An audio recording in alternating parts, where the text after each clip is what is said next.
Entonces, damas y caballeros, antes de comenzar con la clase, decirles que ya se encuentra, o sea, no lo he publicado, lo publico hoy día, ya, perdón. Ya se encuentra listo el webquest número 2 de historia, ya.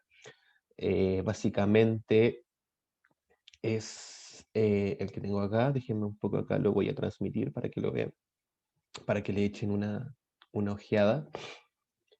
Eh, Ahí está. ¿Cómo transformó? Bueno, este web pues se encuentra principalmente encauzado a través de una pregunta central, ¿cierto? Que es la que tenemos acá. ¿Cómo transformó el surgimiento del Estado moderno, la concepción del ser humano y las relaciones al interior de las sociedades?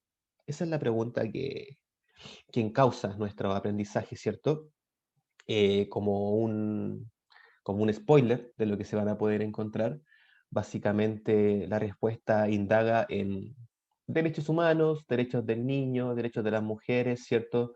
Todos estos tipos de derechos que tenemos en la actualidad y que han ido evolucionando a través del tiempo, ¿sí? Por supuesto, desde una perspectiva histórica, no faltaba más, ¿cierto? Y bueno, como siempre ustedes saben, la dinámica del año pasado, ¿cierto? Empezamos con una cita, ¿cierto? De Thomas Hobbes, para ser exactos. Todas las acciones y conversaciones que proceden o parecen proceder de una gran esperanza, discreción o talento son honorables porque todas ellas son poder. Eso es lo que nos dice Thomas Hobbes.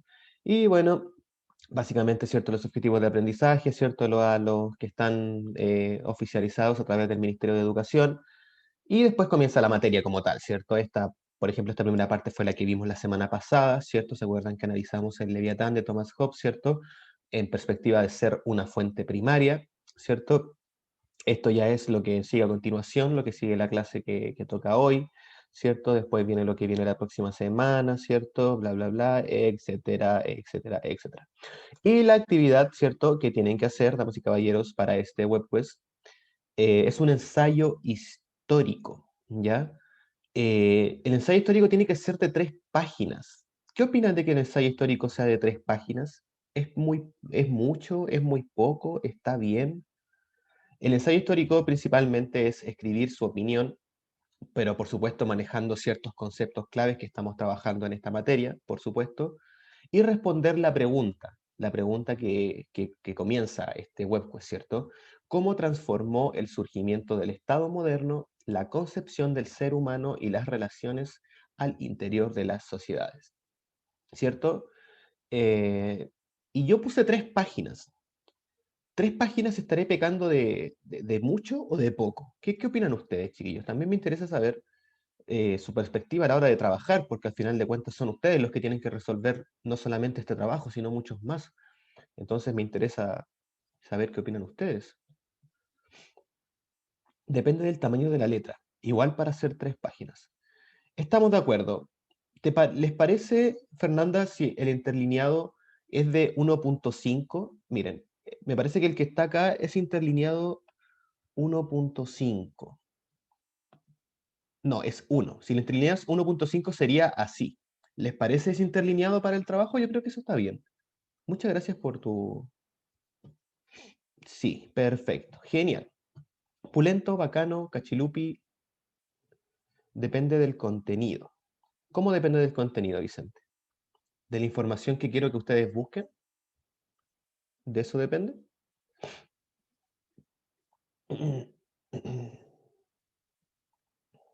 Porque el contenido, si quieres, yo les doy un listado de palabras claves que pueden utilizar a la hora de hacer el ensayo. Despotismo ilustrado, ilustración, Estado moderno, feudalismo, monarquías, nobles, príncipes, eh, ejército, eh, no sé, hay muchos. Si quieres le hago un listado también de palabras claves para poder desarrollar el ensayo. Como ¿Qué todo más? entre la edad moderna y un poco medieval o algo así, no me acuerdo. O sea, es el surgimiento del Estado moderno, ¿ya? El Estado Ah, moderno ya. se diferencia en 2 características, ¿cierto? La primera parte del Estado moderno es el surgimiento de las monarquías, ¿cierto? Los reyes, los príncipes, los nobles, etcétera, y termina en la segunda parte, ¿cierto? Que es la Revolución Francesa, en donde comienzan los estados, el nuevo régimen, ¿cierto? Que es el régimen presidencial, el régimen republicano, el parlamentario, el que nosotros tenemos en la actualidad, ¿sí? La Edad Moderna principalmente es el antiguo régimen, ¿cierto? La edad donde están los monarcas, los reyes, y veámoslo ahora en la clase, para que quede un poco más claro estos conceptos que van a trabajar, ¿ya? Me refiero a que puede ser un texto tremendo para solo pedirte que dibujes algo. Ah, no, pues eso también, por ejemplo, no voy a pedir, o sea, si ustedes me presentan dos planas escritas y la tercera es una imagen gigante, por supuesto que eso también va a ser penalizado, ¿cierto? Si quieren usar imágenes, si quieren usar mapas conceptuales, si quieren usar gráficos, está bien, pero no que ese gráfico te aborde toda una plana completa. Yo creo que la mitad de una plana sería más que, incluso quizás para una imagen, para una pintura sería mucho, pero la mitad de una plana sería lo máximo que uno podría dibujar o colocar alguna imagen visual del ensayo, ¿ya? ¿Qué pasaría si me paso de las tres Nada, planas, tengo cuatro, no, no se nada. penaliza? No, eso no se penaliza. Sí se penaliza estrictamente las 3 páginas, menos de 3 páginas, y se penaliza el plagio, ¿ya? Ojo, que hay mucha diferencia entre un plagio y una cita. Si ustedes dicen, y como dijo el historiador Anthony Grafton, acá, ¿cierto? Escribió que el Estado moderno se fortaleció a través de la burocracia, ¿cierto? Y ahí ustedes copian y pegan lo que dijo Anthony Grafton, eso no sería copiarlo, sería citarlo, ¿cierto? Sería que su ensayo también tiene información de otras personas, y eso está súper bien. Pero hay mucha diferencia entre copiar en Google copiar Estado moderno y pegarlo en el ensayo sin decirme, ¿ya? Eso, y yo lo voy a notar al tiro, porque se nota al tiro cuando ustedes no escriben algo con sus propias palabras. Así que, sí, el plagio va a ser penalizado con la nota mínima. Eso también tienen que tenerlo claro. ¿Sí? Dicho eso, todavía no se preocupen de esto, insisto, les quedan como 3 semanas para este ensayo, así que enfoquémonos en la clase del día de hoy. Ya. ¿Se acuerdan que la semana pasada nosotros investigamos, analizamos y caracterizamos una fuente primaria? ¿Ya?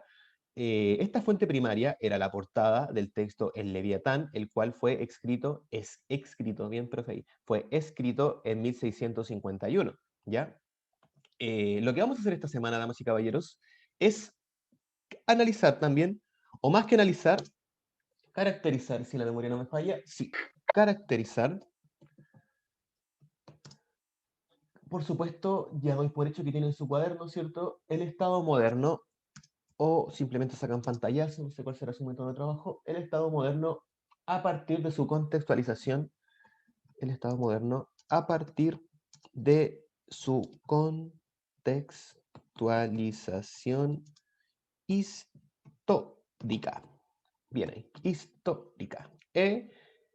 Entonces, chiquillos, ¿cuál es la diferencia entre una fuente primera y una fuente secundaria? ¿Cuál era?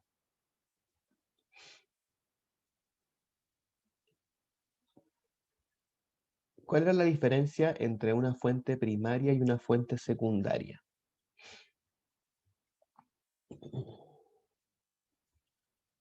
Si no lo recuerdan, la diferencia radica principalmente en el tiempo histórico en el cual se relatan los hechos. Una fuente primaria siempre está escrita en el mismo contexto en el cual se están desarrollando los hechos, mientras que una fuente secundaria tiene una perspectiva mucho más amplia, trata de ser lo más objetiva posible y define los tiempos del pasado. Por ejemplo, si yo escribo, o sea, el acta de la independencia de Chile, que se hizo durante el proceso de la independencia de Chile, ¿cierto? Es una fuente primaria. Y su libro de historia de sexto básico, en el cual se habla sobre esta acta, es una fuente secundaria, porque fue escrita en el año 2016. Pero su intencionalidad es definir el proceso de independencia de la historia de Chile, mientras que el acta de la independencia es el proceso de independencia de la historia de Chile, ¿cierto? En el momento como tal, ¿ya? Es súper importante comprender esa diferencia. Por ejemplo, es muy difícil también y prácticamente imposible, ¿cierto?, escribir una fuente primaria no estando en el contexto histórico en el que se está desarrollando, ¿cierto? Si yo me pongo a escribir sobre, en este momento, ¿cierto? Yo, Álvaro, escribo un libro sobre el siglo XVII en la colonia, específicamente en Machu Picchu, o sea, en el imperio, durante la colonia española, en Perú. Ya hablo sobre los tratados comerciales, no sé, estoy inventando. Hablo sobre ese tema. Yo sí o sí estoy condenado a ser una fuente secundaria, ¿cierto? Porque no estoy en el tiempo histórico que estoy investigando. En cambio, no sé, po, los escritos de un navegante, ¿cierto?, que cruzaba todo Perú y todo Chile comercializando a través de su barco durante la época de la colonia y anotaba las cosas que iba comercializando, eso sí o sí va a ser una fuente primaria, ¿cierto? Y yo puedo tomar esos documentos, ¿cierto?, que tiene este navegante y los puedo escribir en mi artículo de investigación, en mi libro de investigación, y convertirlos en una fuente secundaria que dé una perspectiva mucho más amplia del tema que se está tratando. ¿Ya? Eso es precisamente lo que vamos a hacer el día de hoy. Estoy grabando, ¿cierto? Estoy grabando. La semana pasada nosotros investigamos una fuente primaria, vuelvo a insistir, de 1651 de Thomas Hobbes, El Leviatán, la portada, ¿cierto?, de cómo era su visión del Estado moderno. Cómo Thomas Hobbes hace más de 500 años, no tanto, como 500 años justito, un poco menos, veía el Estado moderno, ¿cierto? Ahora veamos cómo los historiadores, ¿cierto?, definen el Estado moderno en la actualidad. Bueno, no tanto en la actualidad. Hay algunas fuentes que son del 2003, otras del 2013, del 94. Bueno, algunas fuentes son más viejas que ustedes incluso, pero algunas no. Ya, igual en historia 20, 30 años no son nada, ¿sí? Eso también hay que tenerlo claro. Bien, entonces sin más preámbulos, damas y caballeros, comenzamos. Bien, las fuentes, ¿dónde las tiene, profe? Las tengo acá. Deme un segundo que abrí algo sin querer. Menos mal que mi RAM funciona bien. Si no, se me pegaría y eso sería horrible para la clase.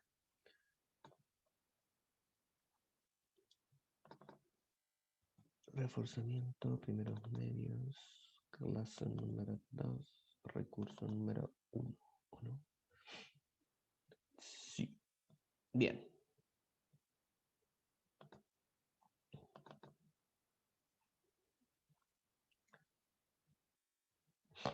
Analicemos someramente y muy superficialmente lo que nos dice la fuente número 1. ¿Ya? Por ejemplo, fuente number 1.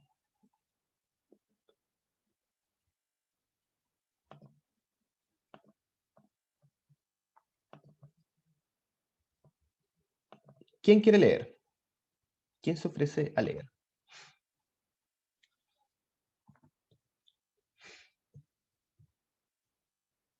Por favor, chicos, no tanto, solo necesito a uno. No hagan, por favor, cálmense. Yo sé que a todos les encanta leer, sobre todo si están Bueno, solos.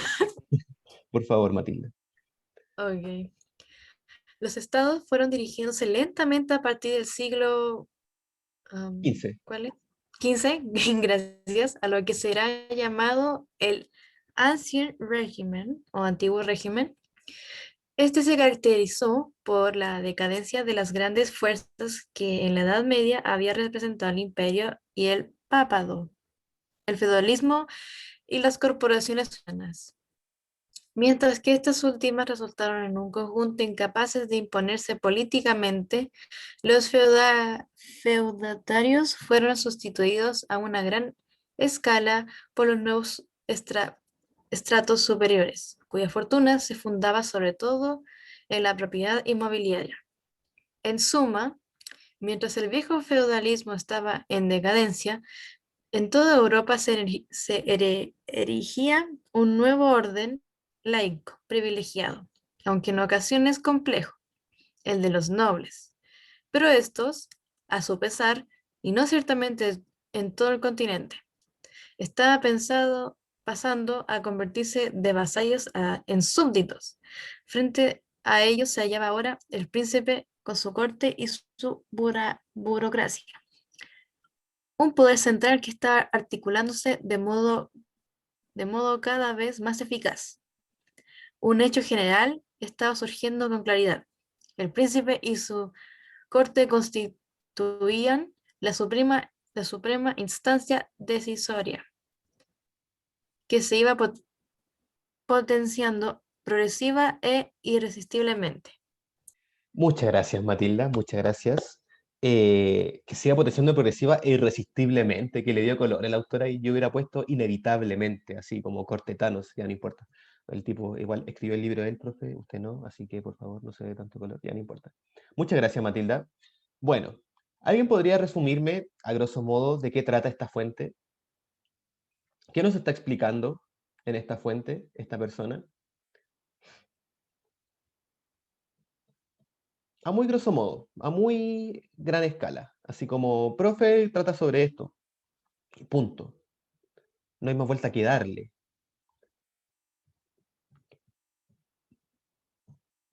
Les doy una pista. Está hablando del traspaso de poder. Cambió un poder a otro poder. ¿De qué estará hablando el autor?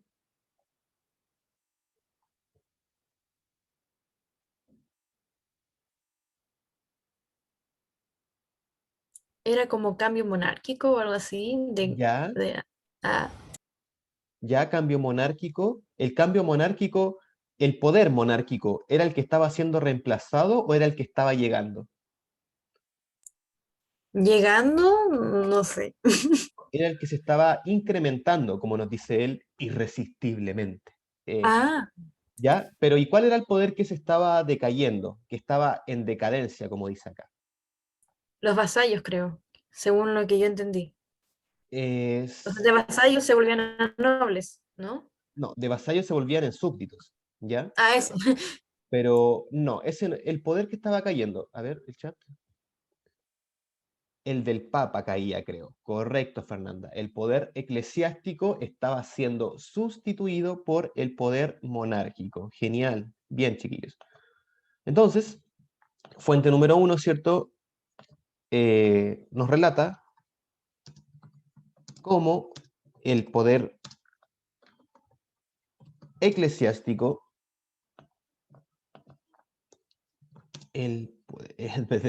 nos relata cómo el poder eclesiástico estaba siendo sustituido por el poder monárquico, ¿cierto? Eso es lo que nos dice este autor.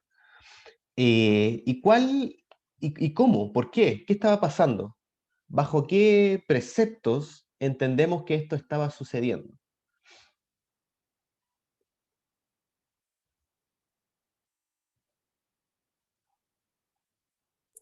¿Cómo era lo que dijo? Que estaba leyendo para entenderlo. ¿Cómo, Matilda, perdón? ¿Cómo era lo que dijo ahora? Es Ah, que está nosotros dijimos que el tipo nos está diciendo, ¿cierto?, que el poder eclesiástico estaba siendo sustituido por el poder monárquico, ¿cierto? Eso a gran escala. Pero ¿bajo qué preceptos? ¿Por qué estaba ocurriendo esto? ¿Qué es lo que utiliza el autor para argumentar este cambio?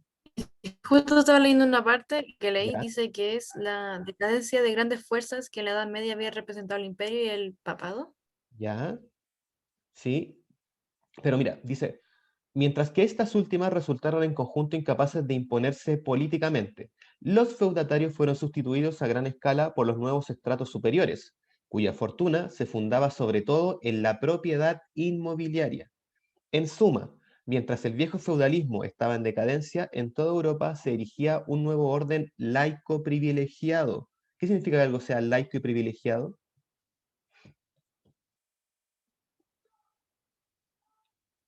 Porque se dejaron de creer muchas cosas que se...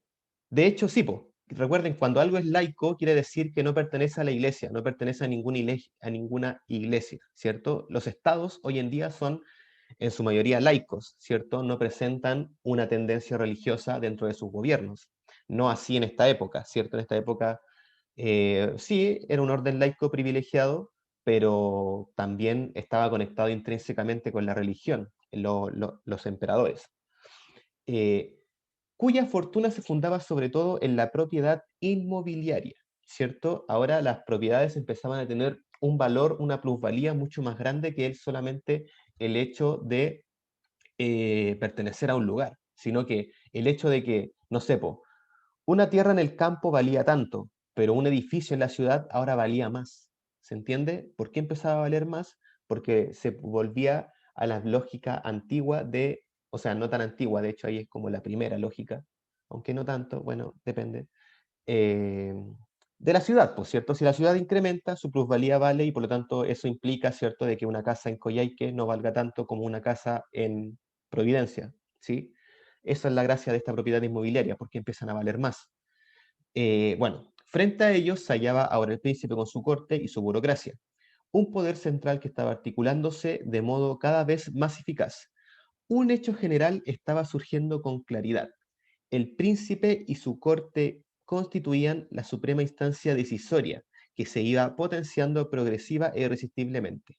Estamos hablando entonces de un proceso de burocracia, un proceso burocrático que se empieza a articular, ¿ya? Entonces, está ocurriendo un cambio de poder monárquico, o sea, perdón, un cambio de poder eclesiástico a un poder monárquico. ¿Debido a qué?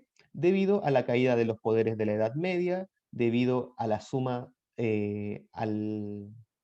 a la suma de las propiedades inmobiliarias, a la suma del mayor valor de las propiedades inmobiliarias, y también gracias a la burocracia que se estaba comenzando a formar, ¿cierto? Esta burocracia que se estaba comenzando a formar en el antiguo régimen. Y hoy en día, por supuesto que también hay burocracia, ¿cierto? Lo cual muchas veces se entiende burocracia como si fuera algo malo, y no necesariamente. Cuando la burocracia es mucha, bueno, ahí sí se vuelve algo malo. Pero la burocracia también es necesaria para controlar un país. Imaginemos que nosotros en Chile tenemos mucha burocracia, porque si nos atañimos a los hechos, solamente el presidente sería el que tendría que tener el poder y senadores, diputados, alcaldes, concejales, ministros, intendentes, eh, senadores, diputados, congresistas, periodistas, toda esa gente no tendría que tener el poder que tiene. Y aún así también funcionan en pro de un status quo a través de este ente burocrático que es el Estado. ¿Sí? Es importante también tener esto en mente, sobre todo en la concepción del Estado en la actualidad. Dicho eso, vamos con la fuente número 2. Perdón, a veces me voy en la profunda, pero espero que se entienda, de todo corazón. Vamos con la fuente número 2. Y no se preocupen, ¿eh? Que después van a poder analizar estas fuentes a profundidad. De hecho, esa es la actividad. Aquí las estamos definiendo muy por encima. ¿Sí? Vamos con la fuente número 2. Alguien que no sea Matilda, ¿quiere leer? Ahí escribí una flecha de más, güey. La segunda fuente es más larga, así que lea hasta el primer punto nomás, la persona que le toque. Es decir, hasta siglos, hasta acá. Bueno, no es el primer punto, perdón, pero se entiende la idea. Sí, está ahí, fuente número 2. Bien, si nadie quiere leer, entonces yo lo obligo. Javiera Pino, lea la fuente número 2.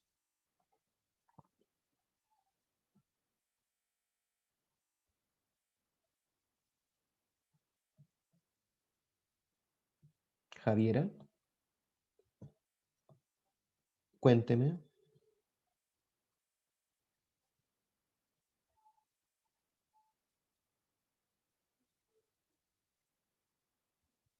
Mm,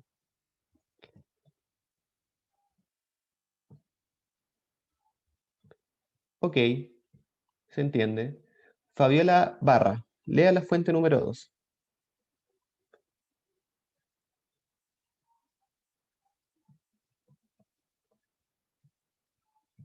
Fabiola, no me diga que tampoco puede hablar.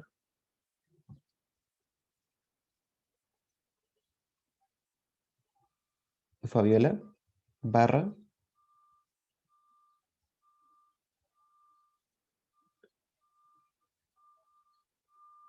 Fabi.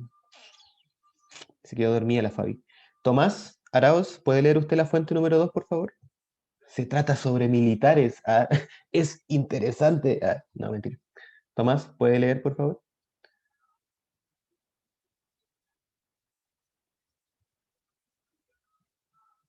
Tomás Arauz. ¿Están todos dormidos en esta clase acaso que no pueden contestar que no pueden? Profe, Cuénteme. ¿puedo leer yo? Bueno, Ya. La nueva tecnología militar requirió entrenamientos más largos y ejércitos más grandes.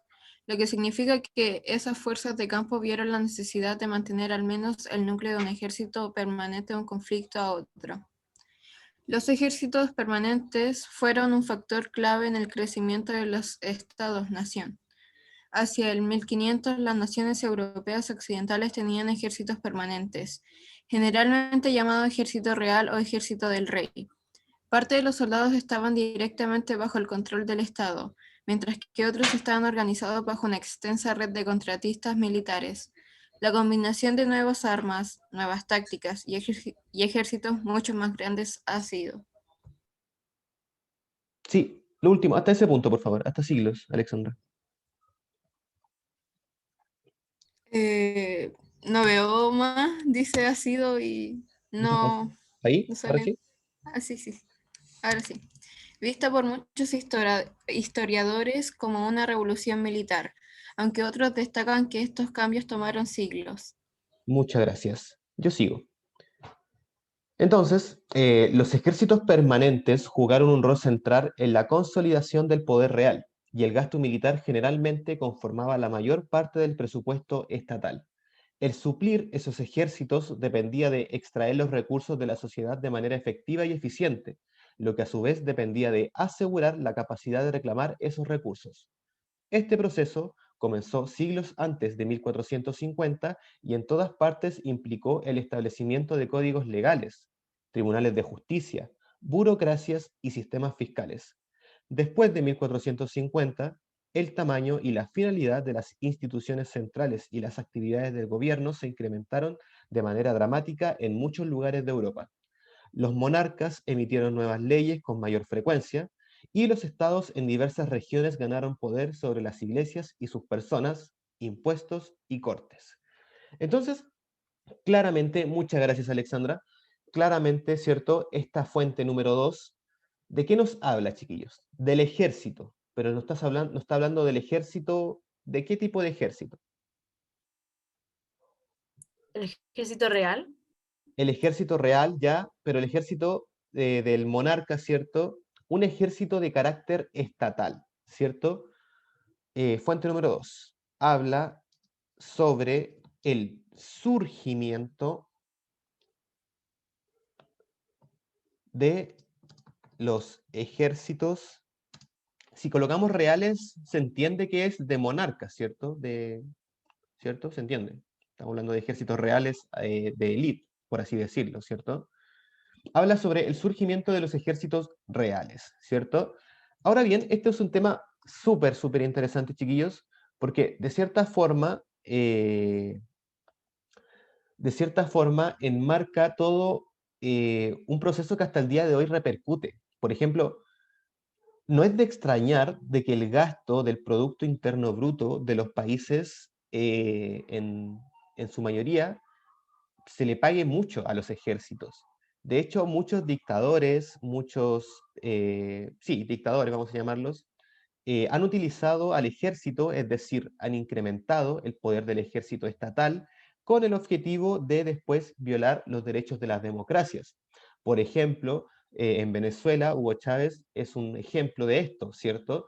Hugo Chávez fortaleció el ejército venezolano, ¿cierto? Con el objetivo, después de que se acabara su periodo democrático, el mantenerse en el poder, ¿cierto? Y así también tener al ejército de su lado.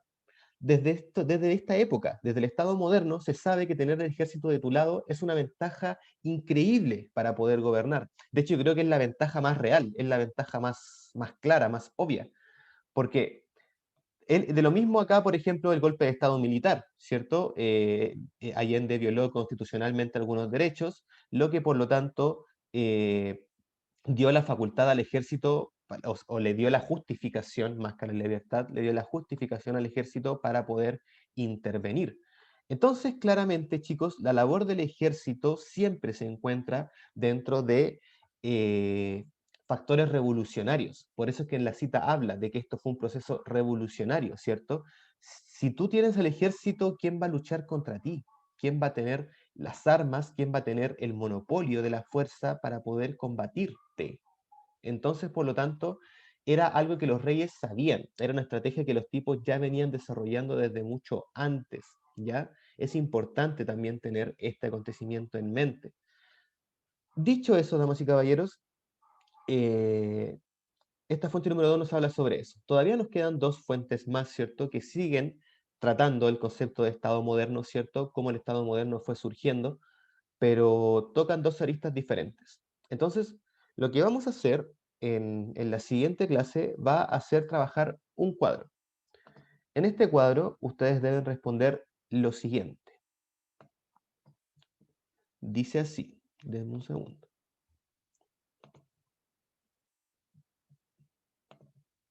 Denme un segundillo.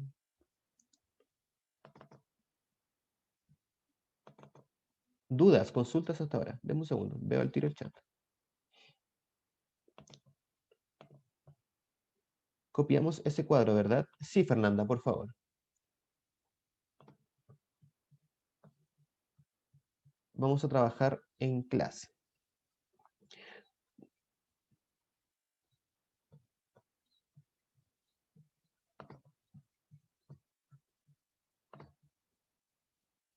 Periodo histórico del que se habla.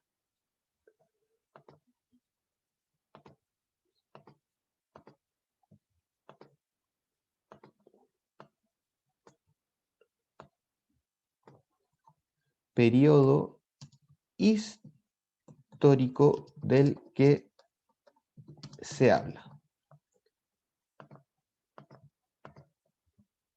Ámbito del periodo. Ámbito del periodo. Denme un segundo, al tiro reviso el chat, déjeme terminar el cuadro. Información objetiva que entrega.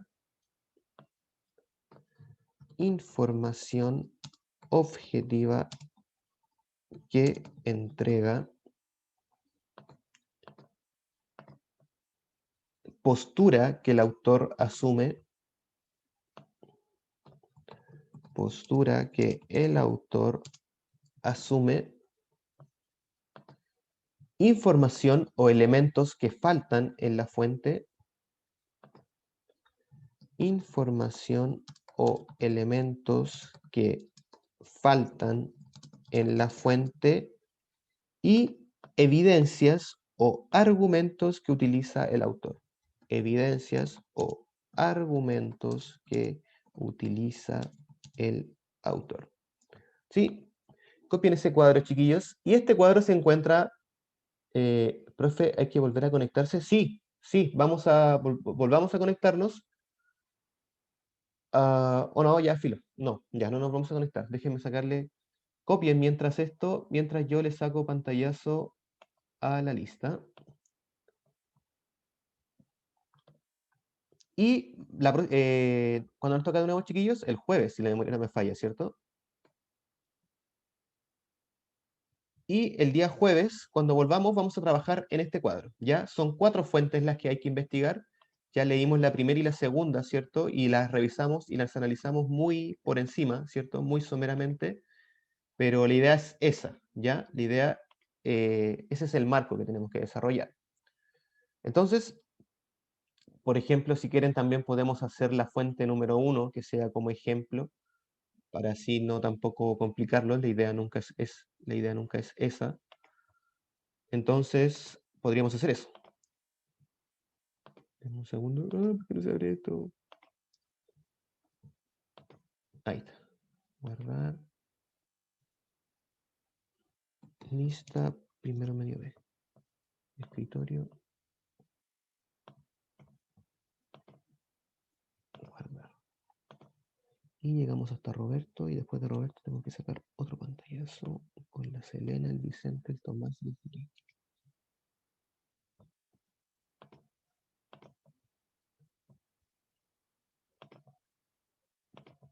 Perdón. Le sacaron pantallazo, ¿verdad, chiquillos? Es más cómodo que copiarlo, porque si no, no van a alcanzar a copiarlo. Lista 2. Profe, que no leo lo último, que lo agrandó, no sé cómo. Deme un segundo, No güey. veo Deme un la segundo. última parte. Dame un segundo. Ya. Ahora sí. Evidencias o argumentos que utiliza el autor, ¿cierto? Entonces, recordar de que este trabajo se encuentra en marco de un análisis, ¿ya?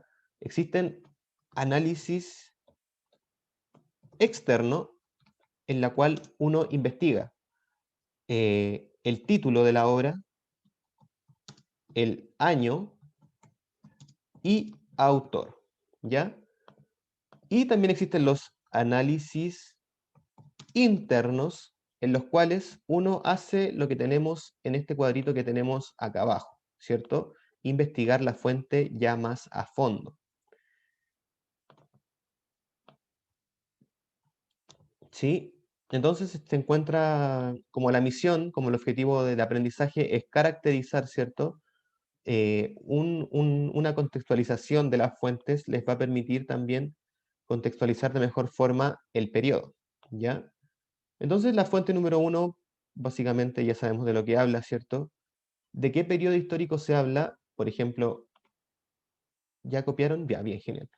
La fuente número 1, por ejemplo, pucha, si pudiéramos utilizarla de ejemplo, nos vamos acá. Y, por ejemplo, dice, los estados fueron dirigiéndose lentamente a partir del siglo XV a lo que será llamado el Ancien Régimen. Entonces, periodo histórico del que se habla, ¿de qué periodo histórico se habla, damas y caballeros?